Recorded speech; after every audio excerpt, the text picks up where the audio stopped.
નમસ્કાર વિદ્યાર્થી મિત્રો, હું છું ઝાલા જયેન્દ્ર અને તમે જોઈ રહ્યા છો ગુજરાતી એજ્યુકેશન. વિદ્યાર્થી મિત્રો, આજે હું તમને ધોરણ 8 વિષય વિજ્ઞાન દ્વિતીય સત્ર અસાઇનમેન્ટ સોલ્યુશન 2025નું કરાવવા જઈ રહ્યો છું.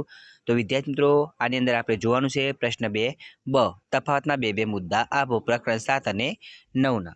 તો પહેલું છે નરના ગૌણ જાતીય લક્ષણો અને માદાના ગૌણ જાતીય લક્ષણો જોવાના છે. તો પહેલા જોઈએ નરના ગૌણ જાતીય લક્ષણો. એમાં ચહેરા પર દાઢી મૂછનો વિકાસ જોવા મળે છે અને ખભાનો વિસ્તાર વધારે પહોળો હોય છે, જ્યારે માદાના ગૌણ જાતીયમાં દાઢી મૂછનો વિકાસ થતો નથી અને ખભાનો વિસ્તાર સાપેક્ષે સાંકડો હોય છે. હવે બીજું નર જાતીય અંતઃસ્ત્રાવ અને માદા જાતીય અંતઃસ્ત્રાવ જોવાનું છે. તો નર જાતીય અંતઃસ્ત્રાવમાં નર જાતીય અંતઃસ્ત્રાવ ટેસ્ટોસ્ટેરોન છે તે શુક્રપિંડમાંથી સ્ત્રાવ પામે છે, જ્યારે માદા જાતીય અંતઃસ્ત્રાવની અંદર માદા જાતીય અંતઃસ્ત્રાવ ઇસ્ટ્રોજન છે તે અંડપિંડમાંથી સ્ત્રાવ પામે છે. નંબર 3 સ્થિત ઘર્ષણ અને સરકતું ઘર્ષણ. તો સ્થિત ઘર્ષણ જોઈએ પહેલાં, જ્યારે એક વસ્તુને બીજી વસ્તુની સપાટી પર સ્થિર સ્થિતિમાંથી ગતિમાં લાવવાનો પ્રયત્ન કરવામાં આવે ત્યારે પ્રવર્તતા ઘર્ષણને સ્થિત ઘર્ષણ કહેવાય છે. હવે સરકતું ઘર્ષણ, એની અંદર જ્યારે એક વસ્તુ પર સરકતી હોય ત્યારે પ્રવર્તતું ઘર્ષણ સરકતું ઘર્ષણ કહેવાય છે. સ્થિત ઘર્ષણની અંદર બીજો પોઈન્ટ, તેનું મૂલ્ય બીજા ઘર્ષણ કરતાં વધુ હોય છે, જ્યારે સરકતું ઘર્ષણ તેનું મૂલ્ય સ્થિત ઘર્ષણ કરતાં ઓછું હોય છે. નંબર 4 સરકતું ઘર્ષણ અને લોટન ઘર્ષણ. તો વિદ્યાર્થી મિત્રો, સરકતું ઘર્ષણ જોઈએ, જ્યારે એક વસ્તુ બીજી વસ્તુ પર સરકતી હોય ત્યારે પ્રવર્તતું ઘર્ષણ સરકતું ઘર્ષણ કહેવાય છે. લોટન ઘર્ષણ. વિદ્યાર્થી મિત્રો, લોટન ઘર્ષણનો આન્સર મેં લખેલ નથી, અહીંયા એનો આન્સર તમને એક વાક્યના આન્સર જે છે એની અંદર આપેલું છે, તમારે જોઈને લખી લેવું.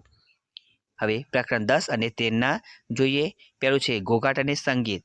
તો ઘોઘાટ તે અસુગત ધ્વનિ છે, તેનાથી ધ્વનિ પ્રદૂષણ થાય છે. સંગીત તે કર્ણપ્રિય ધ્વનિ છે, તેનાથી ધ્વનિ પ્રદૂષણ થતું નથી. નંબર 2 નિયમિત પરાવર્તન અને અનિયમિત પરાવર્તન. તો નિયમિત પરાવર્તનમાં સમતલ ચરકતી અને લીસી સપાટી પર પ્રકાશના કિરણો આપાત થતાં નિયમિત પરાવર્તન થાય છે. બીજો એનો પોઈન્ટ, આપાત કિરણો એકબીજાને સમાંતર હોય તો પરાવર્તન કિરણો પર એકબીજાને સમાંતર હોય છે.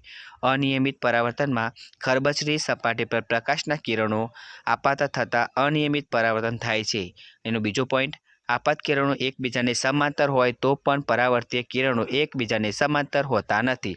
હવે નંબર 3 શંકુકોષો અને સરીકોષો. શંકુકોષોની અંદર શંકુકોષો દ્વારા તીવ્ર પ્રકાશની સંવેદના મેળવી શકાય છે. શંકુકોષો રંગ પારખી શકે છે, જ્યારે સરીકોષો દ્વારા ઝાંખા પ્રકાશની સંવેદના મેળવી શકાય છે.